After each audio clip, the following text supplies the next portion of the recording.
paragraph or one-page paper on what they want to be when they got older. He would say, he want to be Kobe. I was like, well, you mean you want to be a basketball player? He's like, no, I actually want to be Kobe. She went around the room, she asked everybody, and doctors, lawyers, veterinarians, school teachers. He might have said, I'm going to be an NBA player. And she got to me, I want to be an NBA, I want to be Kobe. And she told him to pick a more realistic profession. I remember everybody laughed. It killed me. Jayson Tatum, aka Taco J. Jayson Tatum has established himself as the next superstar for the iconic Boston Celtics. The 23-year-old has been destined for NBA superstardom since he was in 4th grade. When he told people about his dreams, people laughed at him. They told him to be more realistic, but he believed, his mother believed, and he put in the work to get to this juncture so early in his career. This is Ascending Superstars.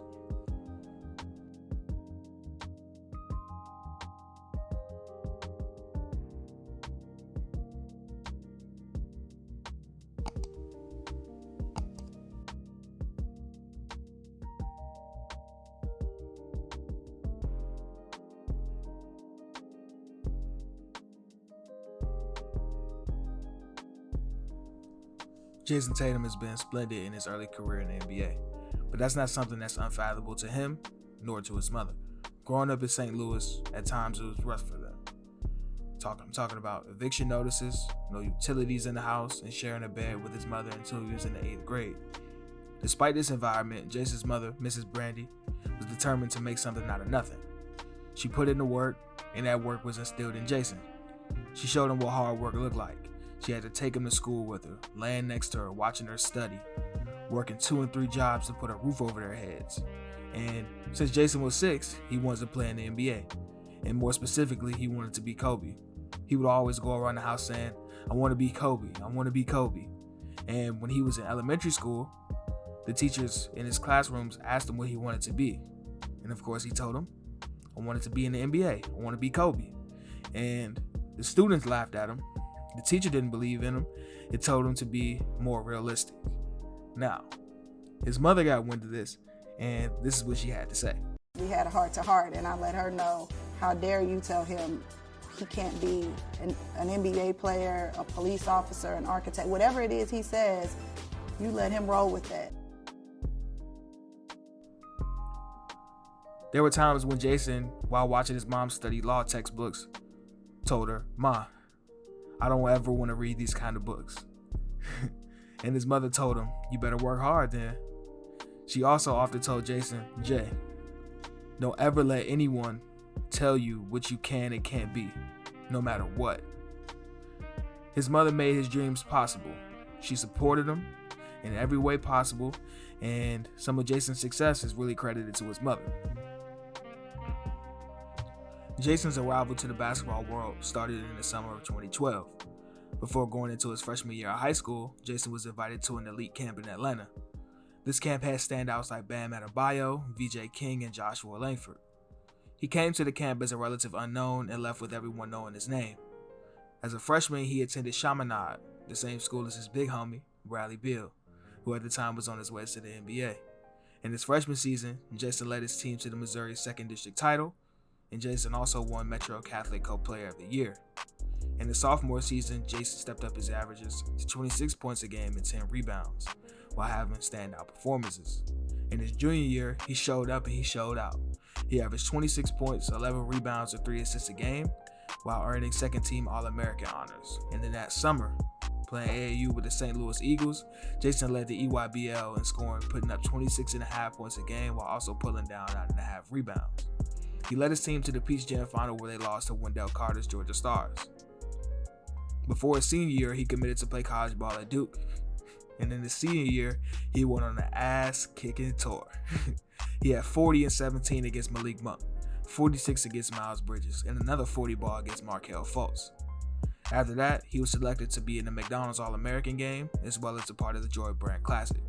He won Gatorade National Player of the Year and Mr. Show Me Basketball, which is Missouri's equivalent to Mr. Basketball. And throughout high school, Jayson won 2 gold medals with the U17 and the U19 USA basketball teams. At the end of high school, Jayson was the 3rd ranked player in his class according to Rivals.com. The best ever to come through Chaminade. You know, he's won state title. He's our all-time leading scorer, rebounder. And to have a guy like that that impacts the overall game like he does on a consistent basis is really amazing.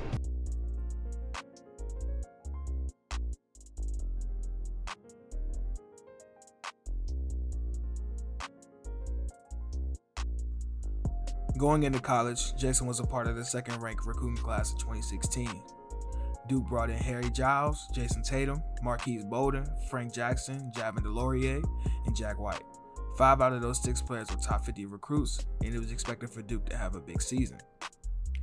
When the regular season came around, Jayson missed the first 8 games of the season due to a foot injury. He finally made his debut on December 3rd against Maine, where he tallied 10 points in a blowout win. In his next game on the national stage at the Jimmy V Classic against Florida, he put up 22 points and had 8 rebounds.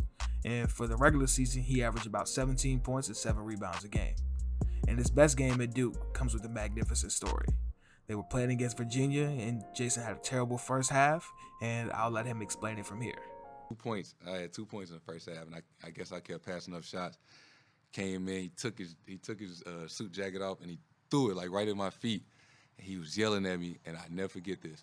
He said, "You acting like a soft-ass St. Louis kid." Ooh. And Ooh, I was pissed. That was the Chicago when Coach K came out. He had to keep it Chicago with you right quick. Pissed. I had like 28 points in the second half, but anywhere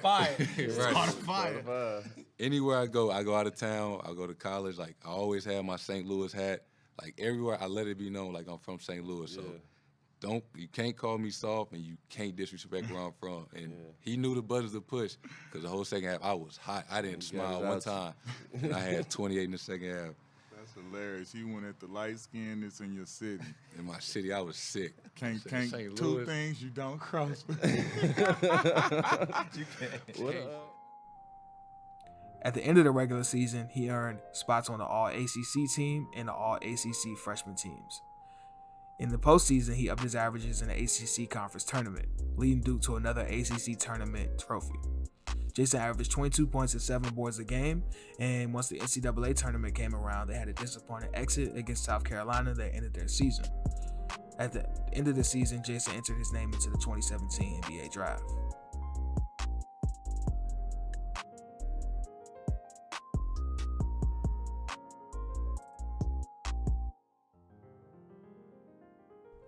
Going into the NBA draft, Jayson was a projected top 5 pick. Markelle Fultz and Lonzo Ball were projected to go number 1 and 2, so Jayson was in the range of 3 to 5. Coming into the NBA, Jayson was expected to be a player that would be able to score, but there were questions about his ability to shoot the ball from the 3 for one, and there were also questions about his playmaking and defense as well. The teams that were picking in that range were Sacramento, Phoenix, and Boston. He worked out with Phoenix and absolutely loved it. He loved it so much that he seriously considered not going to a scheduled workout with the Celtics. Just to meet with Earl Watson and talk to the GM and see the facility. I didn't work out. I just wanted to go meet with everybody. And Shout out my dog Earl. Yeah, shout out to Earl. Earl is my guy. Like, I remember I went to dinner with him the next day. I remember he picked me up. He had a white G-Wagon. He drove me around and showed me like all the houses where the players live at. I'm like, hey, it's dope out there, ain't it? Phoenix is beautiful. Earl was my Earl's my point guard at UCLA. Yeah, I remember I called my family, my mom, I'm like, yo, I think I want to go to Phoenix. Like, Earl Watson, he was like, yo, you come to Phoenix, you know, UND book. Like, he was like, 2 light-skinned killers. I'm gonna let y'all rock out. I'm like, hell yeah.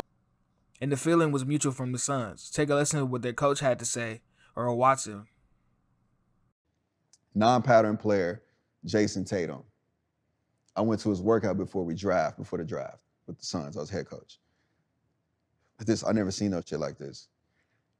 We get in the gym, he's doing his dribble warm-up drills. You know, we sit down, they start corner threes. He rips off 40 straight corner threes. Doesn't miss the first one, 40 straight. Boom, boom, boom, boom, boom. My mind starts going. Shit, great shooters I play with. Dame Lillard, Jason Capono, Ray Allen, Wes Person. He's a natural shooter. Owner stops it. We didn't stop it, do something else. Like, no, let him go to 100. Let's see how many he can rip off. That tells you a lot, right? You know, you're a shooter, you rip them off. You talk about that. If you can't rip it off, you can't shoot. 'Cause, You know, you're a shooter, you rip them off. You talk about that. If you can't rip it off, you can't shoot. You talk about that. If you can't rip it off, you can't shoot. You rip them off. You talk about that. If you can't rip it off, you can't shoot. You talk about that. If you can't rip it off, you can't shoot.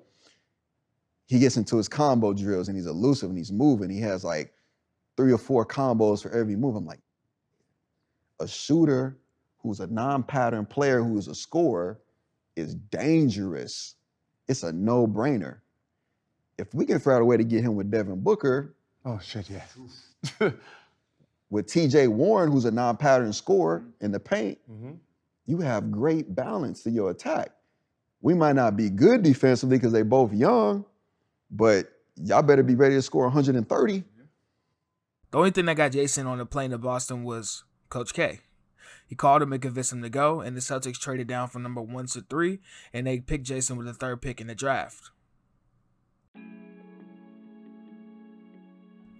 In Jayson's first season with the Celtics were in a state of change. They had just signed Gordon Hayward, and they had just traded for Kyrie Irving.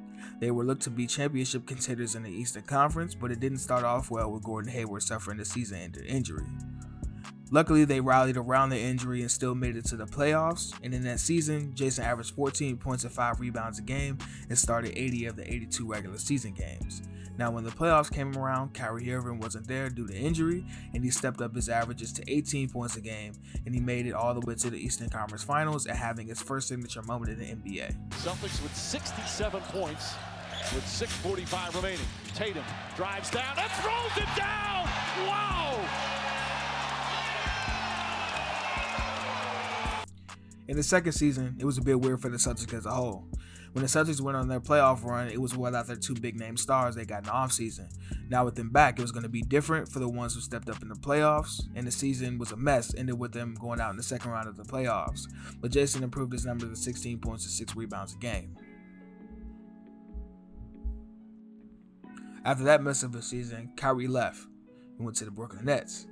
And it opened up a spot on the Celtics for Jayson to be the number 1 guy on the team. His talent was always evident, but now the question was, can he elevate his game to the number 1 option level? Can he sustain it, and can he lead his team to success? The answer to the question was a definitive yes. He got his averages up to 23 points a game, along with 7 boards and 3 assists, and he earned an All-NBA selection as well as a selection to the All-Star team. He tallied 15 30-point games, and when the playoffs came around in the bubble, Jayson put on.